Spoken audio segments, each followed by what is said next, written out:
没有站在看不愿意在前我这里的话，จากพยาบิเดตีจุฬาสเปรทรีอันนี้ดูกันทั้งหมดถ้าเราผมกันเราวิ่งกันช่วงนี้ในมันอีกดีกันสวยนนในพวกนี้ตุลาส่วนอาจารย์ตุป้าเอ็กเตอร์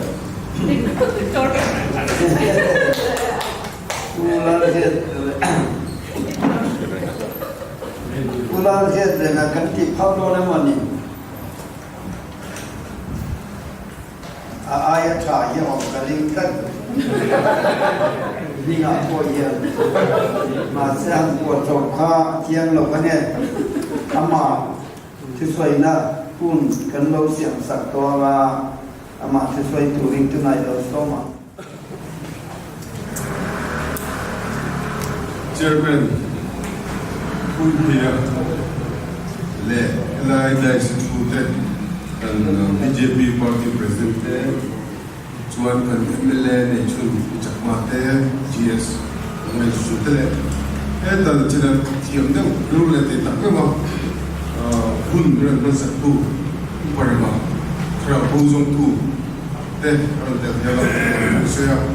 benia soi tu kun la soi tamro chatum lo ba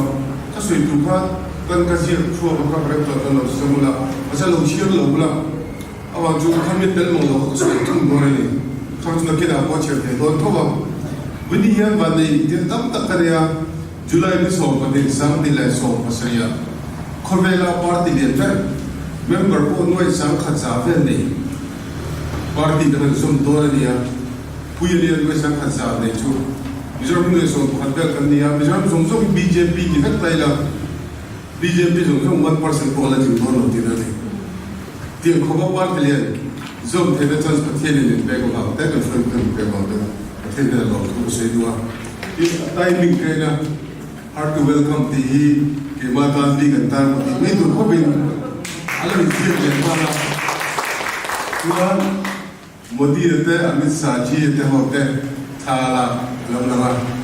तीन तुझे नेचुरल कंजीस न सही Khan India rampung punya membership drive ya, tu milai cuan biru ada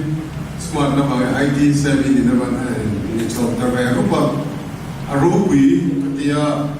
tu injin kat tu juga ngai tu kanun dia lah, om tiam lalu kat dia ngai tinggal dia politisi lah tinggal kan dia don tahu dia lalu dia BJP kuat ini kau tahu lah, siapa dah cang dia BJP kuat semua dia tahu lah,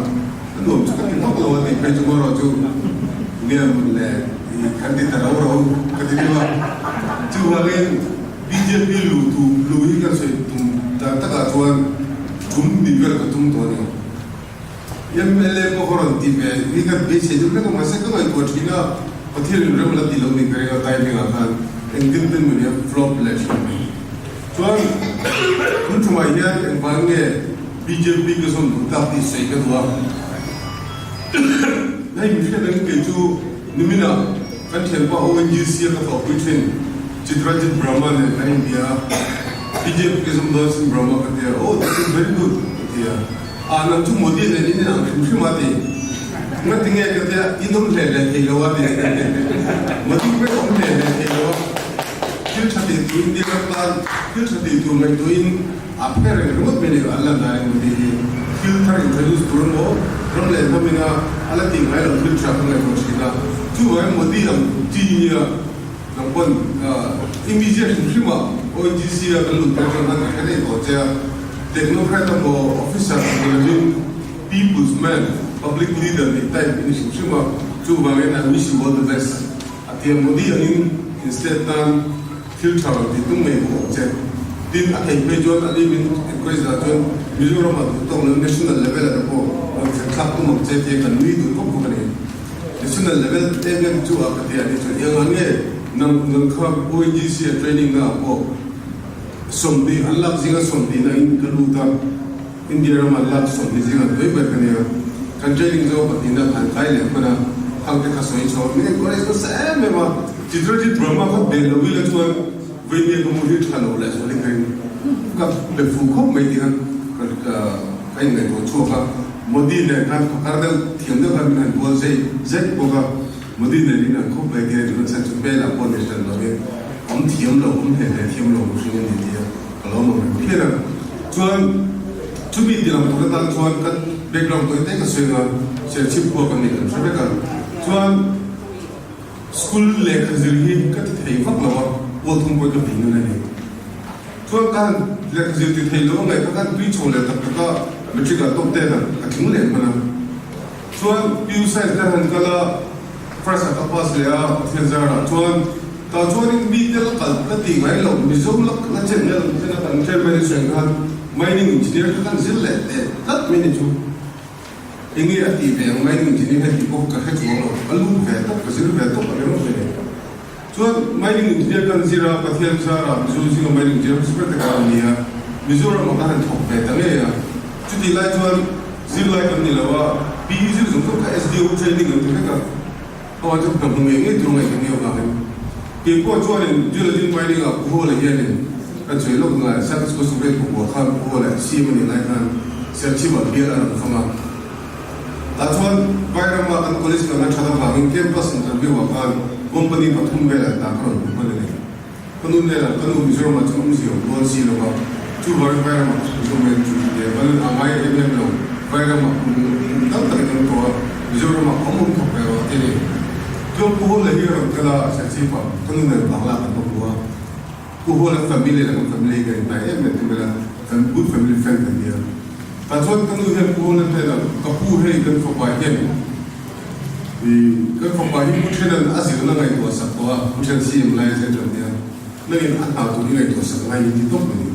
Kanu kan awak dah kamu ini dia, pujian kasih dah turun itu satu bulan, kata turun ini itu mai tani. Jual bulan dia jual kan kalau bulan jual ini di tempat isi dia dia. Kapu mining engineering ini, bulan bulan mining kasih lalu ni. Cuci yang lampau ngai tidak ini. Masa akhirnya kamu pilih awak bisa mining kasih subjek kasih dalam ni lalu cuma. Jual kan explain coba. Mizoram ma chuan ni la khui department ai tho kai the ma the industries no hian jil jil mai ni om tan le chu ti la chu om le ta chu ni chu ko ko la the ka the ten ti ni le ka commissioner industries ne let us try to make things for fiscal unification ti ka ten ti ni le ka ta ni su ko sia an bu ka ta me wa tu Mizoram ma kha kum thum ka thoka ka tha mo thi ngam no ni officer kan ni be a Direktur terkandung officer facilities ni mereka macam contribution nanti kan kian engineer kan itu kan yang cakap ni berarti kat tu ni. Mining engineer tuan dalam household na ansun cual lah cop tu kan ya. Kan kian tu geologist kan asal pun langsung cakap tu ni. Tu bang kerana kacang kai don lo kan dicelo cakap tu. Tu bang Mizoram mat nam bulo apa payah kalau kan dilanti macam ni kan. Mizoram mat group A post ni vengan mining engineer apa pasal Tun kum tervedi Mizoram lo ter to director dan cece dia cumi ko pem bo san de ngat kan ni la ka kan su no chan ko cha bo thul ni la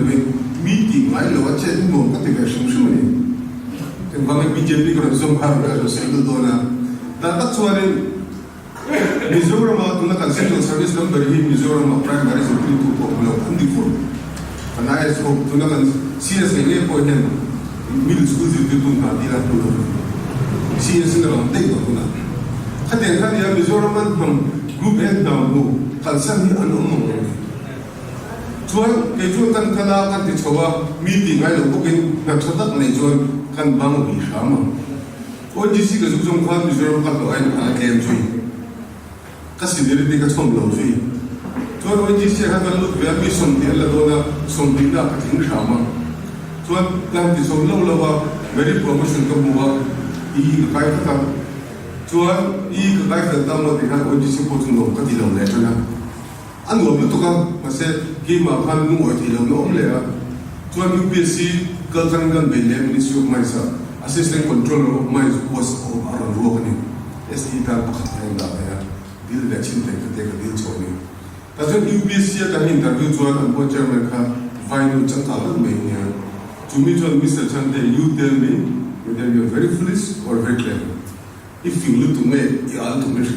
nothing I can tell you. ONGC law and the law, one of them. chuan ONGC facility central hen ini ngon ma chu chu chu hen la hen nge ti le chan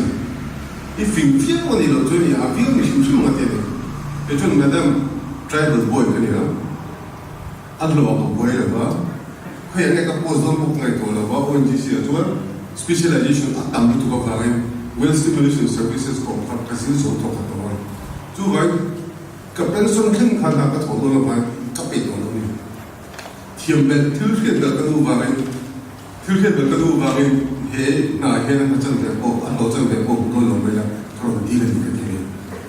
ka to pa na be na okay good lo du zo jom ro ka thier lo ka de ni ti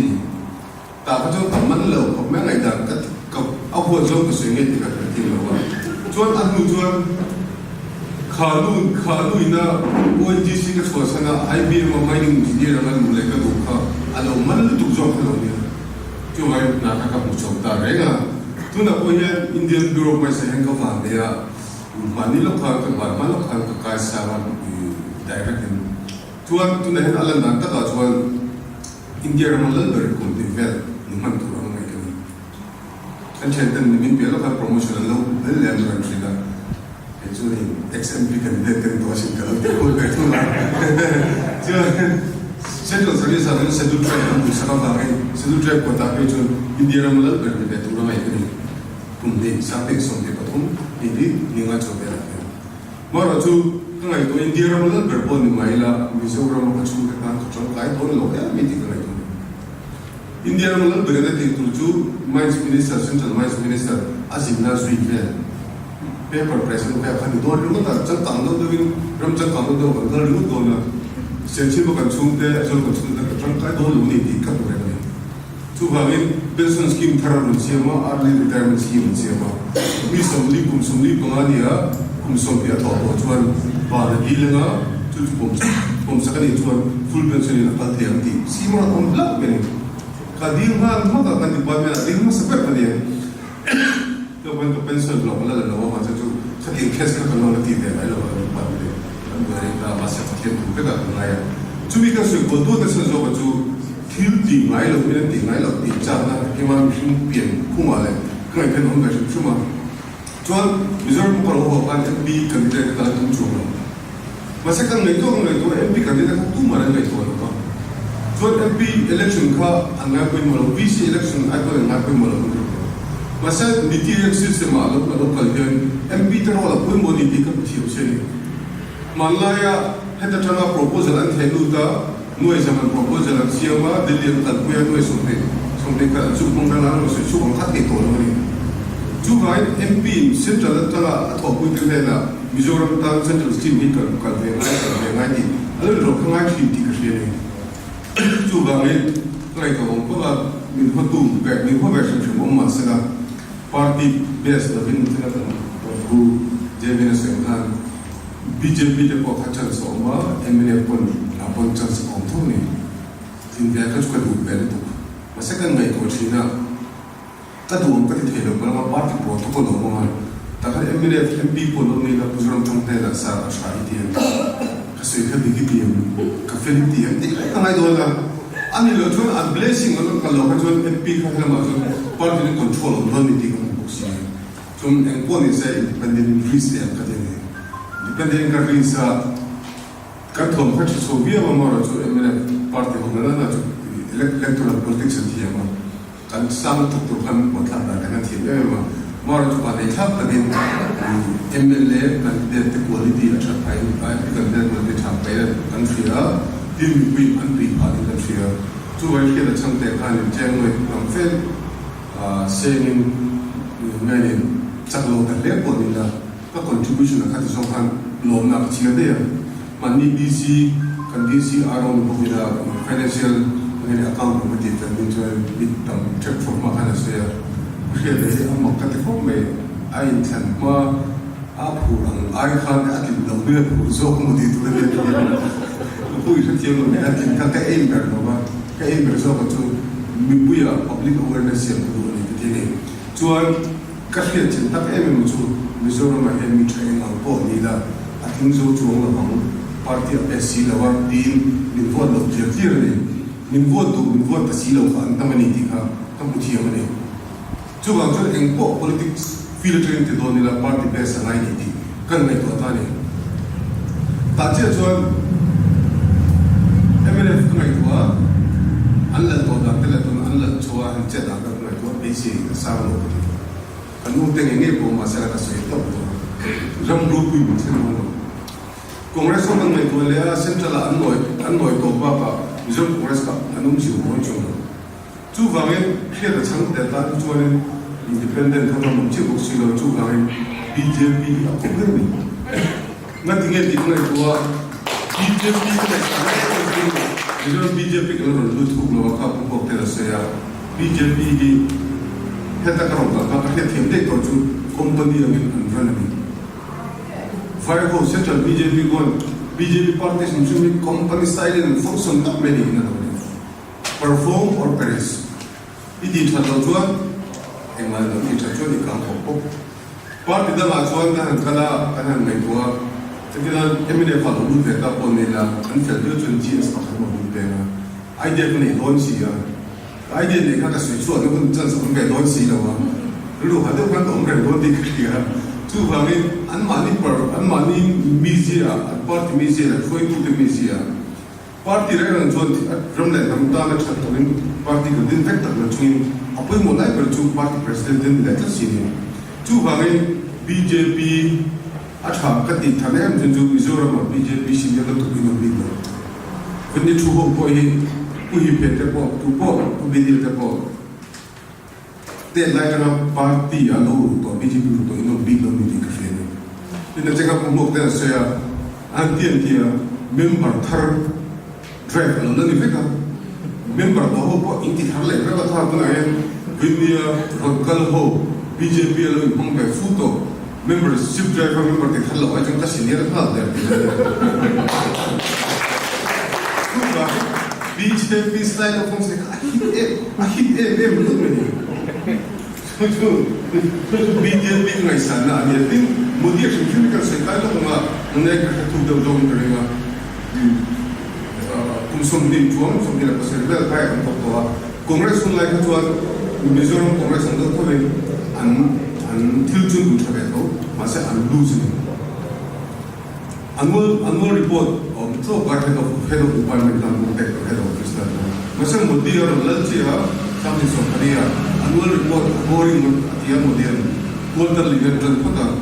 sathum dala head of report back to the dia chupo chu ala rei dile to ka monthly ya anlu thale ya monthly ko ka rei dile ya ka kan sin lawa weekly report and same le ya nikum tila ko daily report back Calcutta officer in charge of combat is zone and calling states of the political department of mines. That's what need in India can report back in Nimai Chankan Lotuan. You mean I progress on what are you doing yesterday?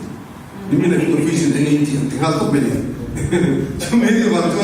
Ramle, don't see to Tatani, Chiana, a farm Kim Carrot below with him. I'm more than India, I'm like Tatani, the Tiama, a Puika Boga. Two having Modi and Chumujan, Lucas Swallow, Printy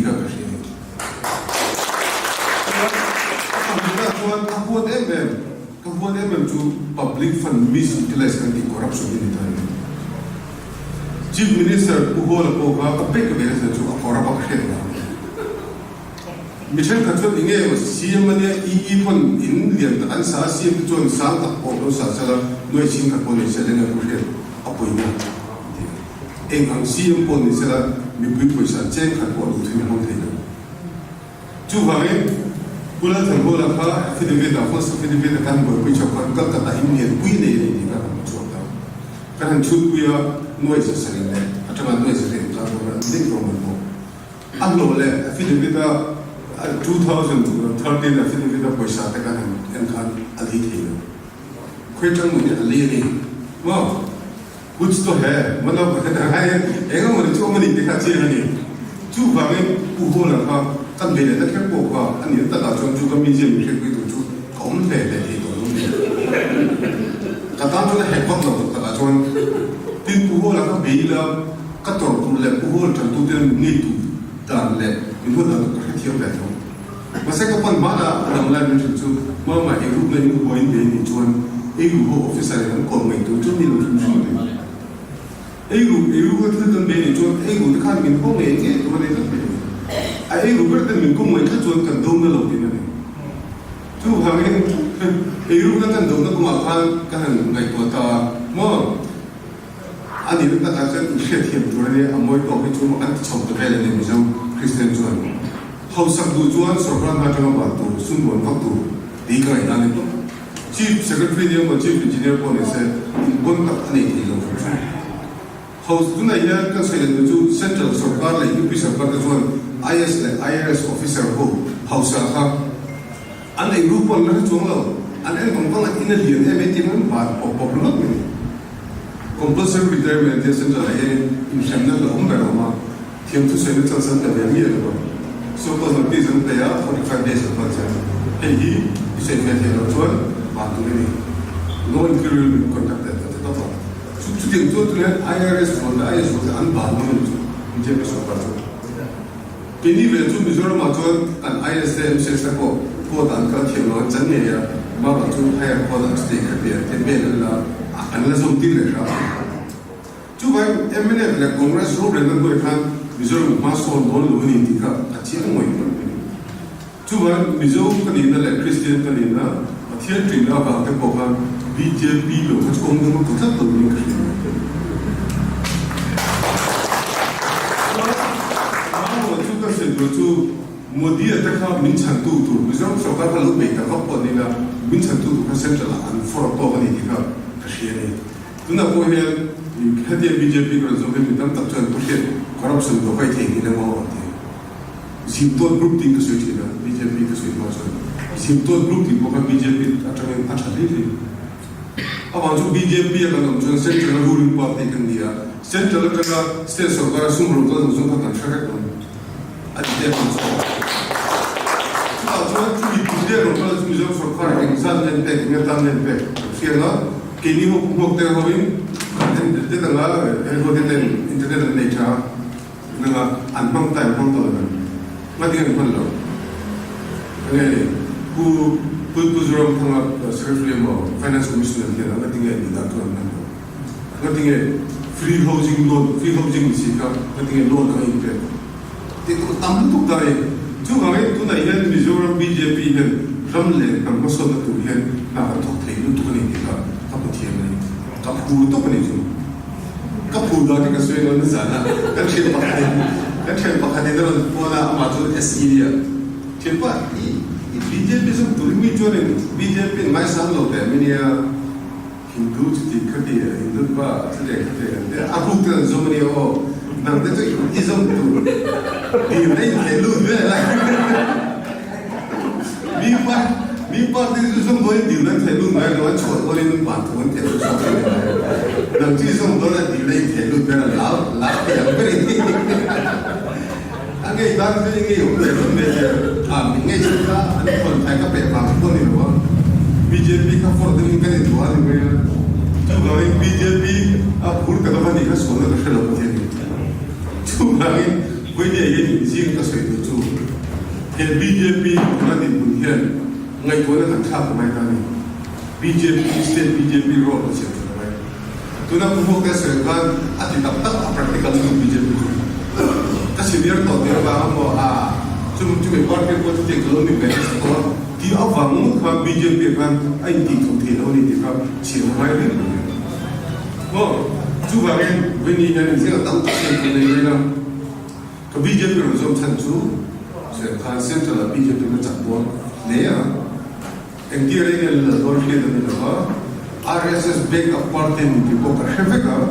Insyaallah mereka tu BJP yang sistem kasih mereka tu kedua. An sistem yang BJP tu sebagai tribal party hukum. Jadi kalau isi orang orang kata tu lah Hindu sistem yang tribal ni. Sekarang itu tribal tu mesti. Tuan, anda ni konsep basic tu tak link loh. Mana tu bandia BJP tu pada masa itu kita igawatiya aja jomala kazuku tukan. Kazo tu, sir, I want to join BJP. in letter and spirit of Mizo Christianity. Yes, meaning Mizo Christian and Kazam Dua, but they are to Tiam Malani. Tuan Kanse Choa, tribal community, Vinapover Choa, unlike one tribal was Sepaka, a previous Lutuba, a progress to the tribal will text and belong in trade. Tribal and near with the data house, a little bit of data. I said, I saw a house, tribal area, tribal area, tribal area house upon income tax with that. 5 house of oil and I saw a bit of color. I mean, some people decided income tax and below. Why we should feed them? In fact, I can children put an antimony. Just unlike you not have been Guinea to a poor, I take a for fraud, not on training. Too very, so I did they try to be able to know. Tavava Sultan, anti-Diotunas and answer anti-Diplomira, anti-Cassini. Too very penny for income tax pay in Vin, my country. Islam Monday and Indian Galro are on income tax pay. They buy Chandra and say what they have central BJP minister in a briefing. How should the income tax pay on Kasaka? To avoid income tax paying the pound, same rock. BJP does on Vega, income tax boom Vega, so income tax for the charity is up to the name, either to save the money. So, Padilla, you do what in like say, kind of one. You don't touch what RSS back party, they put it in the Mizo Christian Saka is on here. Which RSS and Zone BJP local zone. Mizo Christian RSS and Zone to no. RSS doing Antumatu, Indian movie, they see India from the Hindu eye. Hindu military and holy. Kaga, nothing else but it's simple little Zasombe Hindu here. Missouri was Zasombe than Christian can be Kanchachi are Christian way of Carton Sunday. Minister Kahan Laluga, Tunkum, Mikum, Khan, Minister Labuna, Halloway, Coruscant State. Secular state can be Palamir. I mean, hate to use them waiter. Love them, I mean. To make us listen to Mizo Christian the Hill, he did Vapon Sapi, can own no table. And money RSS so I can force off. That's what's up. Mizo Rama Christian Milo, Viron Hope, and seem to MN that thing like that. Well, BJP can move RSS for the I'm taking care of the country zone to Katia. And for the Alane Putuka, Tita Tap some two very Montoa, Hindu to it too much. Kinitu and Hemo, no letter to coming Hindu Papa and Manizi and to the Masamizo Amazon, Kai Hindu Papa, upon several days. Mizo Hindu Papa, Christian dome. So, my darling. Two Mizo, Chungsing Christian, a BJP, a BJP to end Katari. To Ajay Jumal said, he said yes. I said okay. John 80 to Malatin is already President Boma, Karzom Dutua, BJP German Kilos to Hindu Kulmuglu to Gandia, Kapom, Kapom, in fact, I said Christian to them, Amakan and Chua, I told to the three Taila, Congress Home, Uhola Home, and the National Party, the Miserable to the Party. Two Vame, Belgian, Taxi living, Atakajuan, anti-conversion bill that the instead of Batumbela and practice in here, and pass like hand Congress. Two Vame, Kataka said to anti-conversion bill idea to Chaluto. Do I have TBC, the TBZ, Trojan Seka, RSS Holding, in the port to take a other say, guys of India Constitution, where secular right to propagate and right to practice and propagate of any religion. Christian Kania, Jantar Mandara, Atong Trai Kasatea, but here from Allah, Isu Christai, looking very vocally. Two months back in a amount of pain, they think like a tricky time. To the person to until and has Malay to anti-conversion in the United States. Kata Apollo to me, Renka, the Minamo, a minimo, direct, Christian na lutir ka tiang na ni chu ba an ti kun bra son do ste da re chone Christian na ari le le du chuan Christian in the ki ma du thana ni he in a Philippines ni chi khaten le te kan zom mo ke ma ni Isu Krista chan ching kan soya mo Christian na kan sa kan ko ma min lo ho ni la kan na ta sak ni Isu Christian kan ina India ra tu se no ko ba khai ma tu muslim ma kan ni ko ni lo chu ba Mizoram BJP jo missionary se asiam me ni no President kan mission buang se kan lu la kan siam do ni ka ma sa kan akhir le to ba kan se lo chu na je chu ko phone le ma me do ni kan lu chan ba ka ni se sa tu lo ni ka chu la me do ba te le ka do chu ba lu chan ka ni chu le ai mo ni do ba lu ka ni ba BJP bing chana tu le BJP kan tu bes ni masala Christian kan follow ni ku na missionary cell kan ni ke tu ni ju missionary cell chu kan missionary te ti lo ta ka dikhera an ju lu ni mo an se na ma te mo an thiam lo na lo mana ni chu an thiam lo na ma ni ve ka chu as a citizen ni na ma ni ve IPC ko ya CRPC ko ya lo cha che mo chu mizo Christian kan ni ya kan Christian na kan se mo ya ni ve tu kan som se pia ba an lo mi lo khap ka thiam bi lo chu ban khia da sam te ka kan sam pa zap ze la chu ba yu pen ko se mo mi do ni Mizoram ni puite mizo Christian na kan man ni tu ta chu bi he akan pai Christian ko ko din ka se ho chu ka se lang le wa vi da kan lo hi video kan la vi tam zo ko theng ko chu ta se du chu Hindu va ko sa be man lo Hindu va ka te he Hindu min le tum lo Hindu way of thinking in ka tum le tu na central service ka to ba en function ko ni Hindu style in culture ko lighting of the lamp coconut chip ke no ngani chan patient om ka Christian ko ni Muslim ko ni ka to te ni ni chumi ka ba do we wang ka pong ko ba Hindu ti ko ni chono mo chula ta ka chon ka se lu la ta ka chu Hindu pe tu so ka chu India ma za so pe hotel an ma ni sarkar ha sarkar function re ka Hindu style te ni khati no ni so ka ti no ka te ni kini pon Mizoram chu da da chon Christian style kan ka ki to no over to kan ka ki to no chu ba men Hindu ho ya Hindu turmindu ni san kan sai le la ma jian tu ra ma ya Hindu concept ba chuan pandam le ni ki lo no ne bana te te kal kal chuwa an thi nu wa an fel do chuan living being sa de wa an fel le chuan ka chuwa cycle tu ti da vela ko vela fel ho ju pathian ni la cha ba ni ente na ku chu suat ho le te ma che pa de ne ko chu an cycle ba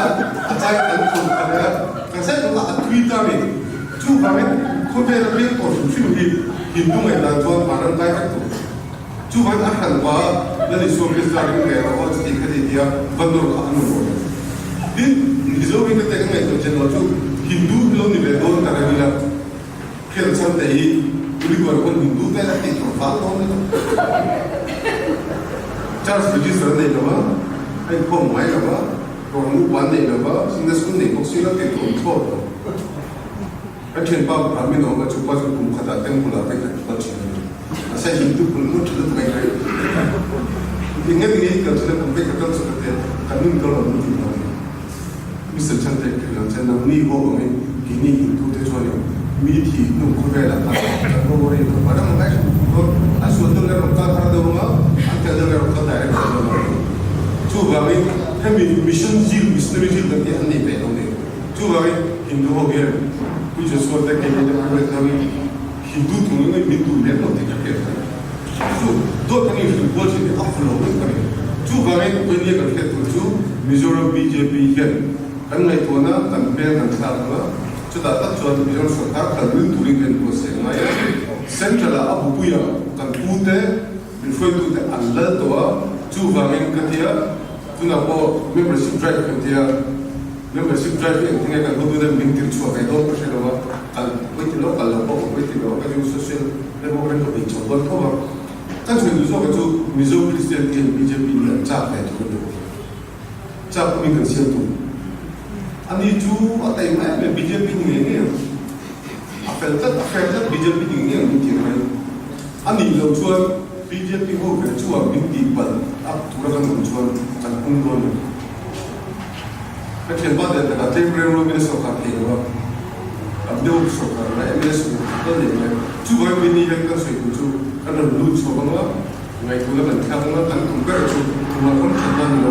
เฮ้ยอะไรคนเสียงแต่คุณว่าเสียงฉันนั้นตั้งคนชอบกันจูบีเจพีกันโอ้จูว่าวินิจฉัยที่คุณทำตั้งแต่ละตัวเราว่าแต่ให้กันฉันตั้งแต่เสียก็คุณว่าเป็นเราเป็นเสียเนี่ยจูเป็นอะจันสวยจันสวยตั้งแต่เนี่ยแล้วสวยชมเสียตัวไงล่ะอาทิตย์เป็นชาลินรีบลงนั่นแหละดิ้งนั่นแหละกันเดี๋ยวชวนเองฟ้าวินเนี่ยมิโซรามาบีเจพีอะไรนั่นแหละที่มันนี่แหละที่ตุ้มเลยละบีเจพีละที่ตุ้มละขนาดนี้นี่นายแต่บางคนไปมิโซราโบราณเลยก็แต่ในบางคนโบราณก็ถูกโบราณกันสิเอามาจุดก็แต่บางเอ็มบางคนก็เสียไอเดียกันเนี่ยก็ยังเป็นกันนี่นั่นกันนี่พวกชมเนี่ยเราโก้ที่คุณสอบกันเรามาคุยกันตั้งแต่นั้นที่เรื่องมัน assistant secretary ที่กันนี่ช่วยจะช่วยโบราณเนี่ยเป็นประสิทธิ์ว่า voluntary นี่นะช่วย president เราพอนี่ละแต่ยังว่าว่าคนช่วยเราช่วยไฟด้านนี้ว่าอุ้มสิ่งที่ช่วยเกี่ยวกับสิ่งที่ช่วยกับมิโซคริสเตียนของเราเนี่ยจะพูดกันเป็นที่เห็นเลยคุยไปบีเจพีนี่ก็คุยว่า RSS กับส่วนเราว่า BJP กับส่วนนี้ที่ฟิลล์กันส่วนชั้นพวกเองมาที่ตานนี่เราวินปฏิญาณคริสเตียนกับปฏิญาณหลังจากนั้นดิตักเดทูเล่เราเล่นนั่นมีน้ำพองดิตักกับภาษาเทพcorruption ตัวตัว BJP เราอัปโหลดนี่จู่ว่าวินยา BJP เทียบกับซาร่าเล่พวกตัวเด็กซาร่าก็ส่งที่กันลงเอ็มไม่ได้ที่ค่ะกันสวยมาใส่แต่ตัวไอ้จวนเมียนกันเทียมที่ดีที่เราชมเสร็จแล้วเราเรียกกันคุณก็ตัวกันเทียมนี่กันนี่เราไม่เราปัดน้ำเราปัดตุ้มดันเราเราก็เราอิสุเด็กๆเราเทียมปัดเทียมเป็นวินนี่เองปนนี่สิละมิจฉาเราเนี่ยเราเทียมเราสามารถกันทุกคนที่มีที่การสวยกว่าตัดตะกัดจวนคุยปาร์ตี้มาดูเราทุกๆคนมีเราเองยังมองไอ้การนี้เราไม่เฟกมาเราจูอันว่าพิเศษกับคนที่ไหนดีเป็นเราตัว BJP กันเนี่ยแบบว่ากันเก่งแต่กันจับทุกคนเด็กอัดชิมBJP ลงทุกแต่ที่ได้ที่จู่ว่าไงกันไงตอนเราไม่รู้มีคนกันไงเดี๋ยวไอ้ข้าพี่เจ๊เนี่ยเราไม่มีคนพี่เจ๊เนี่ยเราไม่รู้มีที่ว่ากันสวยด้วยจู่ว่าไงมิโซคริสเตียนที่เป็นเนี่ยเพราะ BJP ที่เราปฏิญาณเป็นนั่นแหละเพราะ BJP ที่เราต้องสวย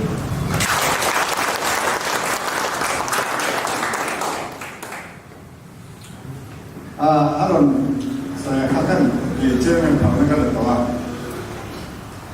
Saya cuba tanya, kapal itu kan saya cuba tanya ni. Mizoram BJP yang Mizoram Victorian Company akan saya bawa kan zona General Secretary macam semua lah. Lekan General Secretary itu extra kansa dan kan saya bawa di lekan tuma. Ama usia ini ahun tua kan kana kau sang tela Mizoram Pora Missionary antir English land an phone number ten omnate an call tekana an mani contact kana an update tekana sudah cuan kau sang tu te ne para charge an mani an lau so toa i Presbyterian to ta chuan atir tam berin ni mai ong mang o ka tia la soviet chuan ma lo chu baptist ko han chu kan za lo de wa ma tia chu tiang chu pa cha ko hen tam ta tia ni zo ram ai owa mission rekal re mis an maintain nga chu ti chuan an ko la nga te tre nga ten tu na sen khan ten kan TBZ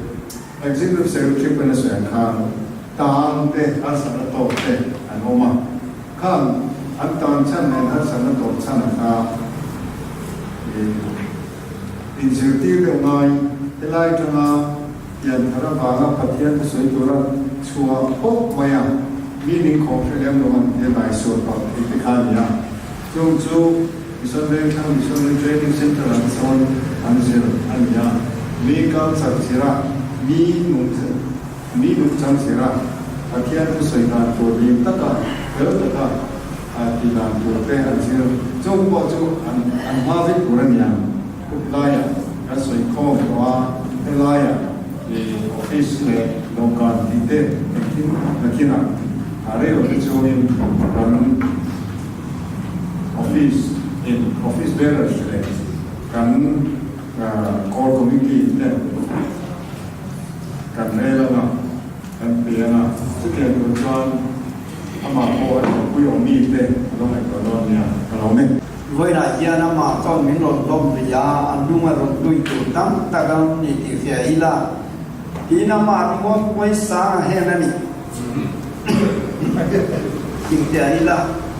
đi theo đi tan toàn cắn cụt tan ya cắn kẻ anh ya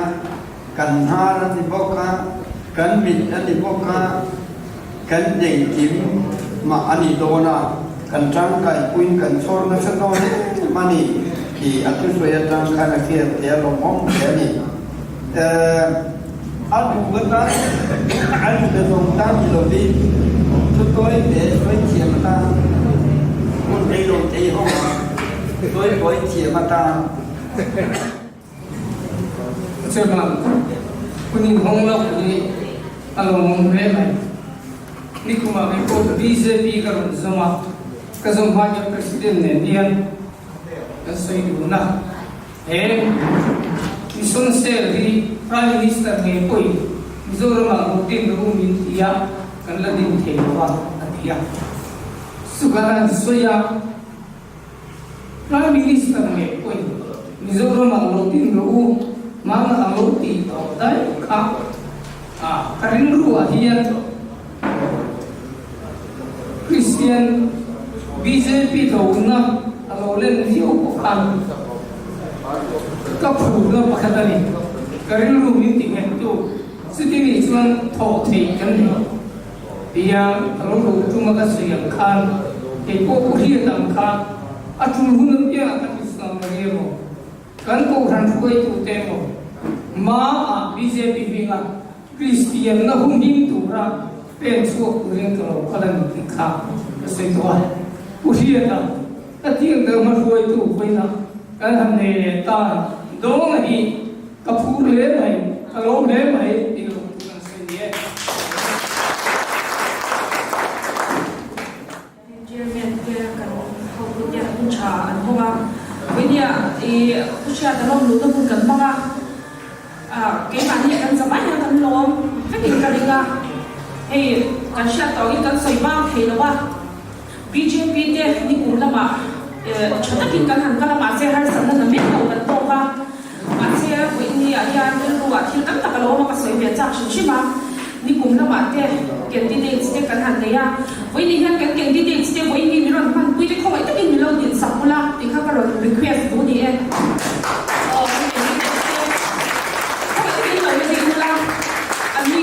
BJP kan chiat per mai ne ini di har sanna mizo mi pui te laka kan to lai per poin an di wai set takin BJP tan an thei to an mana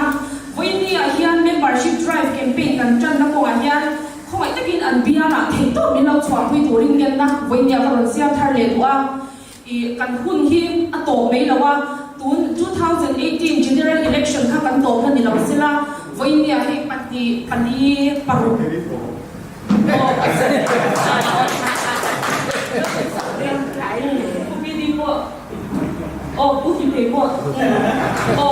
anh đi hầu hi BJP tan I aku là tai ya voi ni thela thok tu ni a không ai takin men party an zana utben lo kan saka anh hi kan sa bai ai on na min tho sak ni a tu membership drive campaign kan ne ya không ai takin an bi ai chunga na sa takin ma min lo lak sak lai che ne kha membership drive campaign ani na min karon soi thar le wa kan lo thi ni mo kan lo chame mo oi ni a un chan na kan nei thar le do na he mi hun a hian in he kushia ta den lo lu da mi dang tak tak đâu mình lâu xong lệ tura ngay ra anh đi ra ra BJP tiền tổ tin na par kan na chua thar le nge yang ti kan ringa ko India kan ru le thin lu takin media le IT la ma changin pushia ta kan lom ni dikha kan sai ve tu ni kan lom với nhà gia đình cái mà tập hay cho training để chúng ta được cần cái gì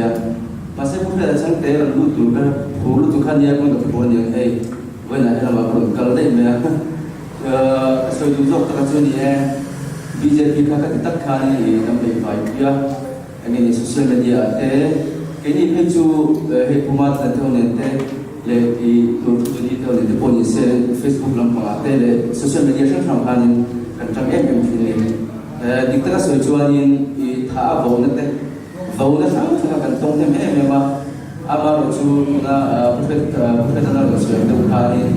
hết dia vào India Mizoram Pradesh BJP na anh ấy thì siết tổ lại để anh ấy thì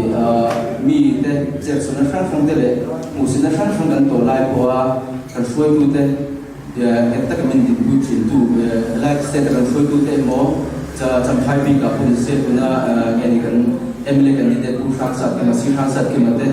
chúng tôi nghe là hiện lồng thu và bị cái xuôi tu anh đi hiện tu na quân sự member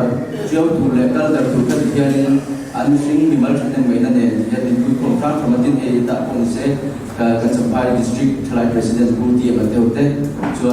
liên bang cho quân sự anh đi tham gia rồi hiện với đi theo những Hindu Paul by party yang saya melakukan ani hozara dia boleh diterima pun tanpa dia tin boleh dia yang punya datang dari tu Facebook agar orang bisa fokus dengan kami oh memang dia keman apa dulu dia keman memang dia kau kalau memang mendiktar lepas sen nanti di kasih fokus dengan boleh dia BJP parti semua kan fokus itu di amal memang semua fokus lalu tu kasih di sen tiếng với niệm trong thế này local không thế nào thế là thứ sử dụng về chung mùi sinh là để cái nó cả là bộ congress các cái cuộc khai là tiếng suộc cái này tiếng eminent thì cái siêu mình là sử thì anh em thì missionary người tiệt khác thu mấy tiệt tụ cái gì đó là gì với những media local thế này thì mình lo capture thu thập cái kan performance mình lo phía sau là action này cái làm về đó thì tiếng cũng sẽ được sang để phối hợp nói action nghe in thiếu thì nghe in kan làm về đó thì khác thì bắt hiện không phải là trong cái thời gian mỗi ngày sẽ chú kan tiếng nghe đó thì khác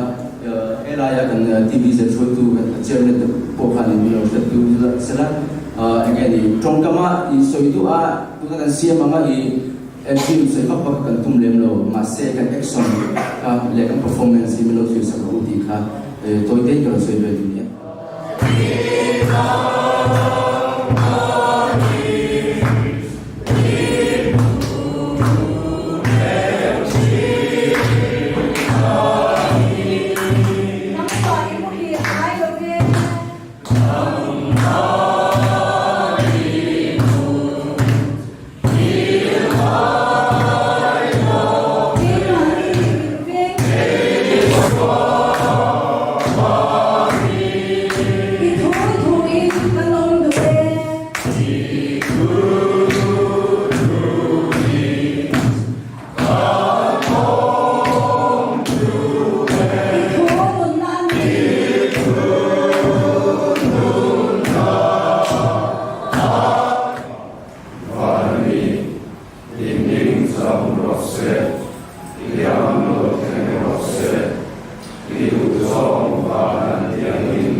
Ram